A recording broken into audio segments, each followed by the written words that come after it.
শুদ্ধ স্বর্ণকান্তি যিনি সর্বভাবভূষণম, যজ্ঞসূত্র দিব্যমাল্য চন্দনাদিলেপনম, ভক্তিরাস্য মন্দহাস্য দিব্যতি সুধাকরম, শ্রীনিবাস পাদপদ্মং ভজে নিত্য সাদরম। জয় নিতাই, জয় গৌর সুন্দর, জয় গৌর পার্ষদবৃন্দ, জয় বৈষ্ণব ঠাকুর। আজকের শ্রী শ্রী গৌরীয় বৈষ্ণব জীবন আলোচনায় কথা প্রসঙ্গ শ্রী শ্রী শ্রীনিবাস আচার্য প্রভু, তৃতীয় খণ্ড। এবং তার থাকবার ও প্রসাদ পাওয়ার ব্যবস্থা করলেন। সেদিন শ্রী গোবিন্দ দেবের সেবক শ্রী কৃষ্ণ পণ্ডিত প্রসাদ নিয়ে এলেন। জয় নিতাই, জয় গৌর। শ্রী জীব গোস্বামী সে প্রসাদ শ্রীনিবাসের সঙ্গে গ্রহণ করলেন। বৈশাখ মাসের পূর্ণিমা দিবসে অপরাহ্নে শ্রীনিবাস বৃন্দাবনে শ্রী জীব গোস্বামীর স্থানে এসেছিলেন। প্রাতঃকালে তিনি শ্রী জীব গোস্বামীর সঙ্গে শ্রী রাধারমণ দর্শন করলেন। শ্রী গোপাল ভট্ট গোস্বামীর সঙ্গেও দেখা হলো। শ্রী গোপাল ভট্ট গোস্বামী শ্রীনিবাসকে দেখে পরম সুখী হলেন। শ্রী জীব গোস্বামী শ্রীনিবাসের সবিশেষ পরিচয় প্রদান করলেন। শ্রীনিবাস শ্রী গোপাল ভট্ট গোস্বামীর শ্রী পাদপদ্ম বন্দনা পূর্বক অতি বিনীতভাবে মন্ত্র দীক্ষাদি প্রার্থনা করলেন। শ্রী ভট্ট গোস্বামী আনন্দের সহিত রাজি হলেন। পরদিবস শ্রীনিবাসকে শ্রী শ্রী রাধারমণ সন্নিধানে শ্রী গোপাল ভট্ট গোস্বামী মন্ত্র দীক্ষা দান করলেন। শ্রী জীব গোস্বামী পরদিন শ্রীনিবাসকে শ্রীমৎ রঘুনাথ দাস গোস্বামীর নিকট প্রেরণ করলেন। শ্রীনিবাস আনন্দে শ্রী রাধাকুণ্ডে এসে শ্রী রঘুনাথ দাস গোস্বামী, শ্রী কৃষ্ণ দাস কবিরাজ, শ্রী রাঘব পণ্ডিত প্রভৃতির শ্রী চরণ বন্দনা করলেন। 3 দিন শ্রীনিবাস রাধাকুণ্ডে গোস্বামীদের সঙ্গে অবস্থান করে অনেক রকম ভজন উপদেশ লাভ করেন। সকলের অনুমতি নিয়ে শ্রীনিবাস পুনঃ শ্রী বৃন্দাবনে শ্রী জীব গোস্বামী পাদের নিকট ফিরে এলেন। অনন্তর শ্রীমৎ জীব গোস্বামী শ্রীনিবাসকে শ্রীমৎ ভাগবত ও গোস্বামী গ্রন্থ অধ্যয়ন করাতে লাগলেন। অল্প সময়ের মধ্যে গোস্বামী গ্রন্থের সিদ্ধান্ত সমূহ শ্রীনিবাস হৃদয়ঙ্গম করতে পারলেন। তার প্রতিভা দর্শন করে শ্রীমৎ জীব গোস্বামী তাকে আচার্য পদবি প্রদান করলেন।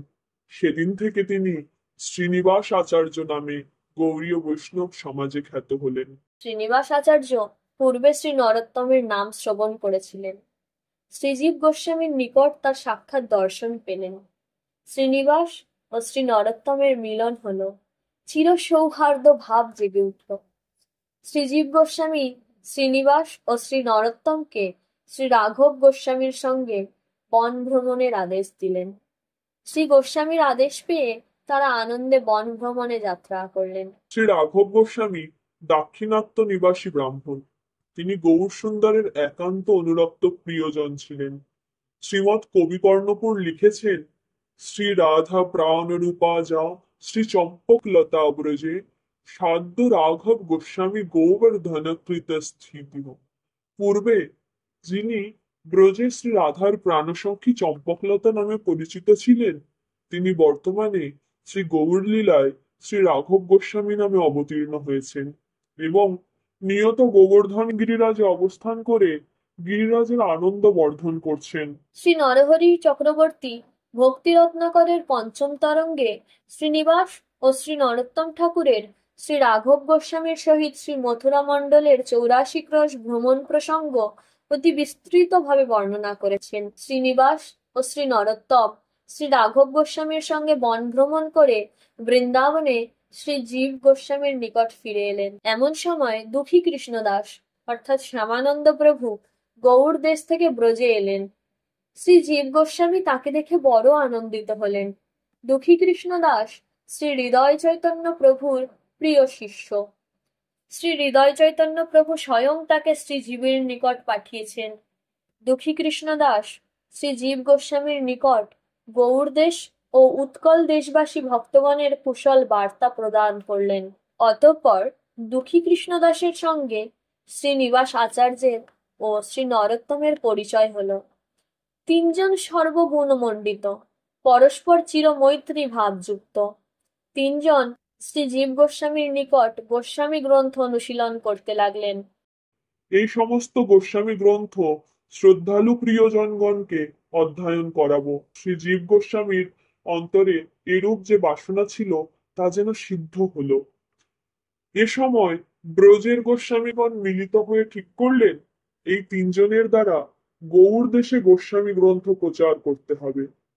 তিনজন মহাবৈরাগ্যশীল ও ভক্তিরসশাস্ত্রে পরম পণ্ডিত।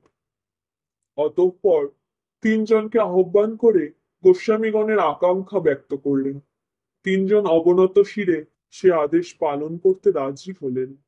শ্রীমৎ জীব গোস্বামী গ্রন্থ সম্পুটের অধ্যক্ষ করলেন শ্রীনিবাস আচার্যকে। তাদের গ্রন্থ নিয়ে যাবার দিন ঠিক হলো অগ্রহায়ণ মাসের শুক্লপক্ষে। অতঃপর শ্রী গোবিন্দ, শ্রী গোপীনাথ ও শ্রী মদন মোহনের বন্দনা করে গোস্বামীদের অনুমতি নিয়ে শ্রীমৎ জীব গোস্বামী, শ্রীনিবাস, শ্রী নরোত্তম ও শ্রী দুঃখী কৃষ্ণ দাসকে অর্থাৎ শ্যামানন্দ প্রভুকে গ্রন্থসহ গৌড় দেশে প্রেরণ করলেন।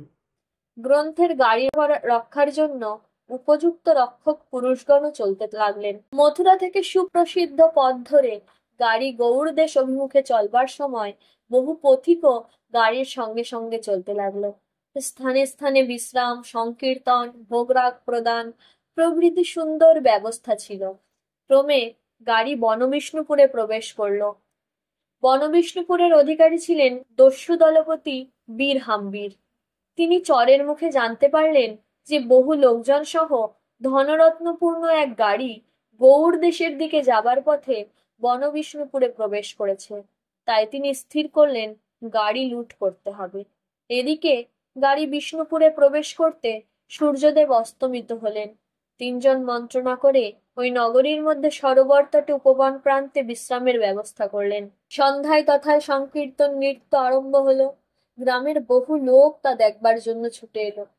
বৈষ্ণবগণের অঙ্গতেজ দেখে, ভজন কীর্তনাদি শুনে সকলে আশ্চর্য হলো।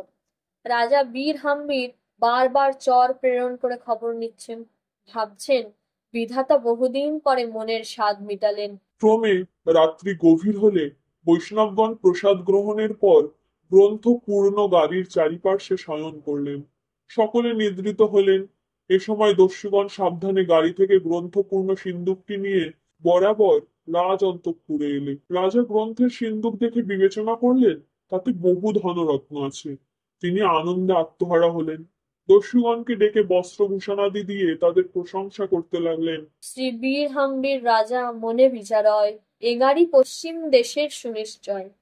বহুদিন বহু অর্থ লাভ হইল মোরে, এরূপ আনন্দ কভু না হয় অন্তরে। বুঝিল অমূল্য রত্ন আছয় ইহায়, এত কহি গ্রন্থের সম্পুট পানে চায়। ভক্তি রত্নাকরের সপ্তম অধ্যায় ৮০ থেকে ৮২ সংখ্যক শ্লোক। রাজা বীরহাম্বীরের একজন গণক ছিলেন। তাকে জিজ্ঞাসা করতে তিনিও বললেন সিন্ধুকে বহু অমূল্য নিধি আছে। এদিকে বৈষ্ণবগণ প্রাতঃকালে জেগে দেখলেন গাড়িতে গ্রন্থ সম্পুটটি নেই। অমনি সকলের শিরে যেন বজ্রপাত হলো। সকলে চতুর্দিকে অন্বেষণ করতে বের হলেন, কিন্তু কোনো সন্ধান পেলেন না। বিষাদে সকলে মৃত প্রায় হলেন। কিছুক্ষণ পরে বৈষ্ণবগণ একটু ধৈর্য ধারণ করে বলতে লাগলেন, শ্রী গোবিন্দ দেবের কি ইচ্ছা কি জানি, তার শুভ আশীর্বাদ নিয়ে যাত্রা করেছি, তিনি গ্রন্থপূর্ণ সম্পুট বের করে দেবেন। বৈষ্ণবগণ এভাবে বলা বলি করতে লাগলেন। এমন সময় গ্রামবাসী দিগের কাছে শুনতে পেলেন এদেশের রাজা দস্যু দলপতি তিনি এ সমস্ত জিনিস হরণ করেছেন। এদিকে রাজা সেই রাত্রে গ্রন্থ সম্পুট খুললেন, দেখলেন মূল্যবান বস্ত্র দ্বারা আচ্ছাদিত গ্রন্থ রত্নরাজু। পরে গ্রন্থগুলি খুলে যখন রূপ গোস্বামী এ নাম ও তার মুক্তা পাতির ন্যায় শ্রীহস্ত অক্ষর দর্শন করলেন, তখন তার জীবনের পুঞ্জীভূত পাপ দূর হয়ে গেল। হৃদয় পবিত্র হলো, শুদ্ধ হৃদয়ে প্রেমের সঞ্চার হলো। রাজা গ্রন্থ সম্পুট রেখে নিদ্রিত হলেন। তখন স্বপ্নে দেখতে লাগলেন, স্বপ্নোচ্ছলে দেখে এক পুরুষ সুন্দর, যিনি হেম পর্বত অপূর্ব কলেবর। শ্রীচন্দ্র বদনে কহে হাসিয়া হাসিয়া, চিন্তা না করি হতে মিলিব আসিয়া। হইব তোমার প্রতি প্রসন্ন অন্তর, জন্মে জন্মে হও তুমি তাহারি কিঙ্কর। ভক্তি রত্নাকরের সপ্তম অধ্যায়ের 103 থেকে 105 সংখ্যক শ্লোক। অপূর্ব গ্রহরত্ন দেখে রাজা মনে মনে বললেন, এ গ্রহরত্ন যাদের, তাদের বড় দুঃখ দিয়েছি নিশ্চয়ই। আমার কি গতি হবে জানি না। স্বপ্নে এক দিব্য পুরুষ এসে বলতে লাগলেন, রাজা, তুমি চিন্তা করো না, যার এ অপূর্ব গ্রহরত্ন, তিনি সত্তর তোমার সঙ্গে মিলিত হবেন, জন্মে জন্মে তুমি তার কিঙ্কর হও। জয় নিতাই, জয় গৌর। আজকের আলোচনা এই পর্যন্তই।